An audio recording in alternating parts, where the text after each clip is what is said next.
Hi, this is Dr. Gregory Sadler. I'm a professor of philosophy and the president and founder of an educational consulting company called Reason.io, where we put philosophy into practice. I've studied and taught philosophy for over 20 years, and I find that many people run into difficulties reading classic philosophical texts. Sometimes it's the way things are said or how the text is structured. But the concepts themselves are not always that complicated, and that's where I come in. To help students and lifelong learners, I've been producing longer lecture videos and posting them to YouTube. Many viewers say they find them useful. What you're currently watching is part of a new series of shorter videos, each of them focused on one core concept from an important philosophical text. I hope you find it useful as well.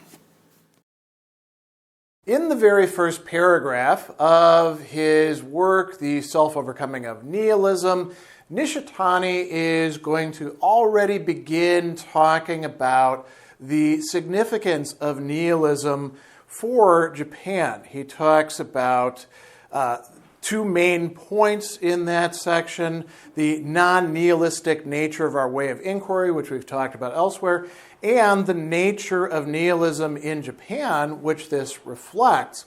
And he'll talk a little bit more about that in that first chapter. But then, at the very end of the work, there is a chapter which is titled The Meaning of Nihilism for Japan. And interestingly enough, the very first section of this doesn't talk about Japan, but rather Europe. Why? Well, because nihilism, in a certain sense, historically, we could say, is coming to Japan in an explicit way from Europe. Although, as Nishitani is going to point out, there are dynamics, there are historical developments that are also producing, let's call it, an analog to Western nihilism that is coming originally, or not so much coming, but articulated originally within Europe, but then becoming very pressing for Japan. And so it's going to get talked about from the second section onward, the crisis compounded. So he's asking, well, what is the meaning for Japan of nihilism as a historical actuality of Europe? And so this is a very complex question with a lot of, as we often say, moving parts. We should probably say interpenetrating and mutually revealing dimensions to it. So he says, how are we to determine the meaning of nihilism for us in Japan? And he points out that Japanese culture has become Europeanized, to use his term. We could also talk about modernization, Westernization. He's going to use these terms as well. Even talking at a certain point about Americanization. Why does he do that? Because he's writing post-World War II, post-American occupation, the rebuilding of Japan after the empire has lost its war against the Allies. So he says, it is true, our culture and ways of thinking have become Europeanized. Our culture is a recent offshoot of European culture, our thinking a shadow image of European style thinking, but he's going to make some really important distinctions here. What did the Japanese take from the Europeans or from the broader West in general? He's going to make a key contrast here.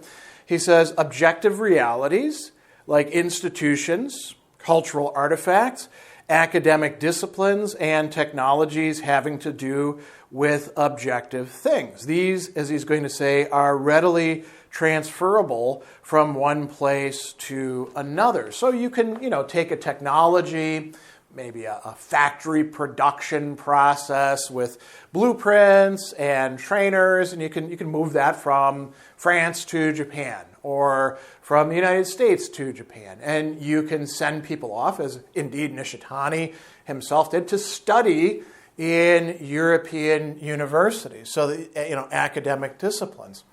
These sorts of things are part of Westernization, part of, you could say, a broader Western culture. But in a certain sense, they cease to be distinctively Western after they've left their place of origin. They can be assimilated, whether it's Japan or India or China or Indonesia, pick wherever you want, these can become used. What about things that are deeper within the culture? What did Japan end up taking from the West? Well, Nishitani is going to tell us what they didn't take from the West. He says, our importation of European culture never went to the extent of including the Christian faith that has served as the basis and formative power of the European spirit, not to mention the ethics and philosophy that have been developing since the age of the Greeks. And he says, these are directly rooted within the subject, not readily transferable from one place to another. He's going to sum this up. The spiritual basis of Europe has not become our spiritual basis. And in that sense, a crisis generated from the shaking of these foundations, nihilism in the 19th and 20th century for Europeans, has not become a reality for us. And he goes on and he says, some people could say that nihilism has no way to become a vital issue for us. It's a Western thing. It's not a Japanese thing. Nishitani doesn't really buy into that. And just to give you a little bit of preview, in the next paragraph, he's going to say, what makes the issue still more complicated is the fact that we do not have any spiritual basis whatsoever at present. That is a striking comment to make. And we're going to see how he justifies this in just a moment. He says, the West still has the faith, ethics, ideas, and so forth that have been handed down from Christianity and Greek philosophy, and the integration of these various elements is still the dynamic force behind the formation of the person, no matter how much this basis is now being shaken. And the shaking has been going on for over a century. It is still very much alive, and one battles against it only at the cost of fierce determination. He says, for us in Japan, things are different. In the past, and we're going to see a talk about tradition in just a bit, Buddhist and Confucian thought constituted such a basis, but they've already lost their power, leaving a total void and vacuum in our spiritual ground. He says, our age probably represents the first time since the beginning of Japanese history such a phenomenon has occurred. Now, it's a long-running development, so you can see traces of it working themselves out. It's not a radically new thing in, the 1950s, but the overall crisis, according to Nishitani, is something new for Japan. So he is going to provide us with a historical sketch here. Now, why is this so important? Well, we saw earlier on that nihilism is a historical phenomenon as well as a transcultural phenomenon that we can find at multiple times and places. It's a problem of the self, it's a problem of history, and this is where earlier on in the work he said nihilism can't be understood adequately without itself being historical, without being part of the philosophy of history. So we have to look into the history of Japan, and that is going to be a history not of some isolated culture or just an Asian culture engaged with China and Korea or things like that, but a culture that westernized more successfully, at least for a certain time, than any of the other cultures within the area. So he begins by talking about up into the middle of the Meiji period, a spiritual basis and highly developed tradition was alive in the hearts and minds of the people. And, what does this basis look like? So he talks about, as we just mentioned earlier, Buddhism, which he's going to spend a good bit of time talking about a little bit later, Confucianism. We could also mention Shinto as being part of this as well.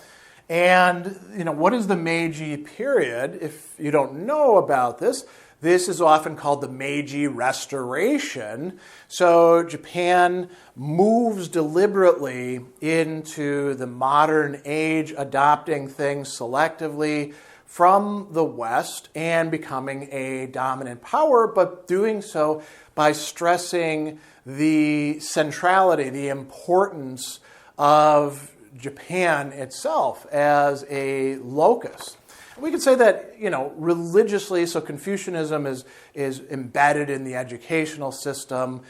Shinto becomes, sort of prioritized. It existed in a very interesting and complicated relationship with Buddhism. So he says there was a spiritual basis and highly developed tradition. Now, this is exactly why Japan was able to take on the Western, accoutrements of culture so confidently, so easily. They're riding high, you could say, in terms of cultural power. So, whatever they're going to take from the West isn't going to undermine their foundations.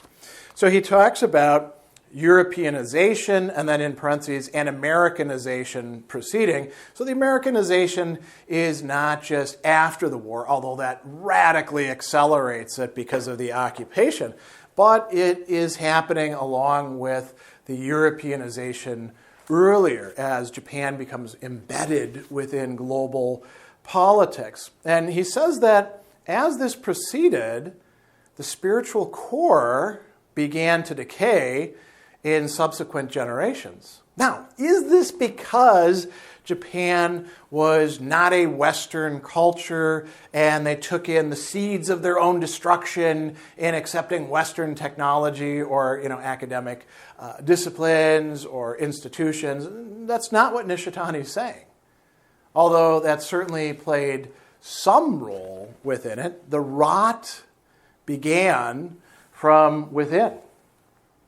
So he says that Japan being cast on the stage of world politics during the Meiji Restoration was the greatest change in the history of the nation. But if we look at the change from the point of view of spiritual history, the greatest spiritual crisis in the nation's history was also taking place, and they did not realize that it was a crisis, and even now our crisis is being compounded by our continual lack of awareness of this spiritual void. And he says this is why it's hard to take European nihilism seriously as an issue. And he says that one of the factors of this, and he's going to quote Carl Löwith here, who had Japanese students studying with him. Löwith has a essay, European Nihilism, with an appendix for Japanese readers, where he says that the time at which the Europeanization of Japan began coincided with the period when Europe began to experience itself as an insoluble problem. When Japan made contact with Europe, it took in European progress with energy and speed, but European culture had actually decayed internally. And the Japanese did not confront Europe in a critical manner. So he talks as well, and this is Nishitani summarizing Löwith, the undiscriminating nature of the Japanese, comparing that with the free mastery of ancient Greeks when they adopted neighboring cultures. So he says that Löwith claims that modern Japan is a living contradiction, and Nishitani says, well, that's actually right. But how should we understand this contradiction? So he talks about this Westernization as emerging from a national resolution. Another way of putting this is it was a matter of changing policy from the ground up, being isolated at first and then saying, no more isolation, we are going to take whatever we can get from these Westerners, and that will make this state much stronger. So he talks about a powerful will from within, which is, the government and all of the ministries of it, which include ministries of culture and education and things like that. That's one of the key factors, along with we could call it processes of globalization, or as Nishitani is going to call it here, he says that Westernization was forced on us from outside by the enormous progress of world history, so there is some external factors, and at the same time impelled by a powerful will from within. So these two things are going hand in hand. And what we're going to find is that the, let's call it spiritual force of the culture is hollowed out from within as a result. He says, moral energy and spiritual core began to weaken and disappear, and a self-splitting took place in the will of the subject. So, what is this self-splitting? We get two divergent paths which could play off against each other. He says, on the one hand, the ideas of the cultured person and the civilized lifestyle that began to appear during that period harbored at bottom some measure of self-contempt. Some self-contempt against what? Against the outsider who's also becoming the insider, the overwhelming influence of European culture.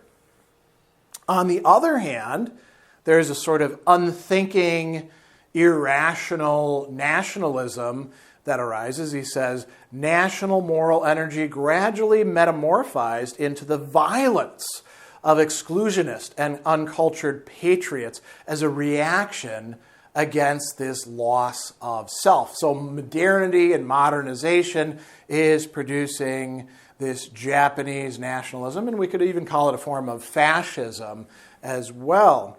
And so he says both of these extremes are one-sided and represent a falling away from the spirit of free mastery, of being able to be oneself among others. And what ends up there? A deep and cavernous hollowness. So nihilism begins to take hold by the end of this history without people really fully understanding it. Just having a sense that something is wrong and jumping into, or being tempted to jump into Japanese nationalism, which becomes a kind of foreclosed possibility, at least on the large scene, with the loss in the Second World War. So, where does Nishitani think people could go from there in Japan after the war? So his basic claim is that European nihilism can actually serve some purposes for the Japanese if they want to take it on. And that's what he's offering them study of in this work. So he talks about recovery of a primordial will towards the future. Primordial sounds rather Heideggerian, and a will towards the future rather than merely turning back to the past. He says that, we can draw from Nietzsche that we need to have this radical confrontation with history backed up by responsibility towards the ancestors to redeem what is noble in the tradition. But this means that you actually have to figure out what the hell the tradition is. You can't just jump into nationalism and say, we're going to make a new tradition, or we're just going to go right back to that. So what is the advantages of grasping nihilism? Well, he's going to tell us several different things. So first of all, in order to deal with a crisis, you have to realize there is a crisis there to begin with. So he talks about making the Japanese aware of their historical situation, that there is a nihility, a nothingness within. So he tells us that this is a nihility that has become our historical actuality. This then can lead to a positive nihilism like that of Nietzsche, he says. And then he says the essential thing is to overcome our inner void. Here, European nihilism is of critical relevance in that it can impart a radical twist to our present situation and thereby point a way towards overcoming this spiritual hollowness. So it's not just that you say, we've found, that everything is groundless and there's a void within us. Well, that's the problem, but that's not yet moving towards a solution. And the situation of nihilism affords this as a solution, and models of European nihilism could be quite helpful for this. Then he's going to go on and talk about why it's important to study what happened in European culture. So he says, the reason why the Japanese at the time were not aware of the extreme anxiety leading European thinkers were feeling about themselves and about Europe was that they were not interested in spiritual depth, but with more or less external matters, politics, economics, military concerns that might help the strength of the country. And so the result was an oblivion to the problem of inner spiritual depth. This is not so much a problem as long as the wisdom and spiritual energy that had been cultivated in the tradition still held sway. But now we're in the opposite situation, he says. Radically different from the Japanese of the Meiji era, not just because the war put an end to the process of becoming a strong nation, it's because we really have a void at the center of things. So, what has to happen? A recognition of the crisis in Western civilization, which means having to study Western civilization, and thereby recognizing the crisis that takes place not in the West, but in places that are westernized, including primarily Japan.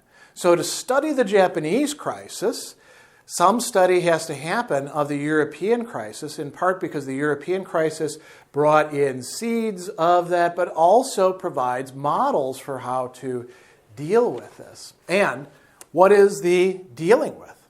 So Nishitani is going to say there has to be a return to our forgotten selves and reflecting on the tradition of what's translated here, Oriental culture, the culture of Eastern Asia. And he says this tradition has been lost to us moderns and is something, to be recovered? To be rediscovered, which is a kind of stronger term than merely recovering.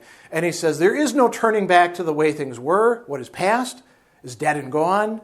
And the tradition must be rediscovered from the ultimate point where it is grasped in advance as the end of Westernization and of Western civilization itself.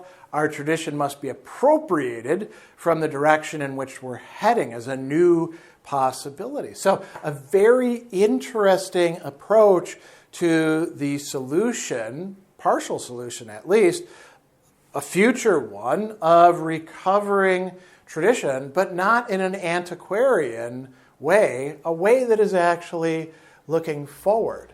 So this is how we can answer that question that we began with. Well, what is the meaning for Japan of nihilism as a historical actuality of Europe? It is also a historical actuality for Japan, but it's going to take looking at what happened in Europe and what possibilities there are, bringing them back and thinking them within a Japanese context to really figure out what the meaning, the multiple meanings of nihilism are for the Japan that Nishitani is writing and telling all of this, since these are essentially addresses or discourses within.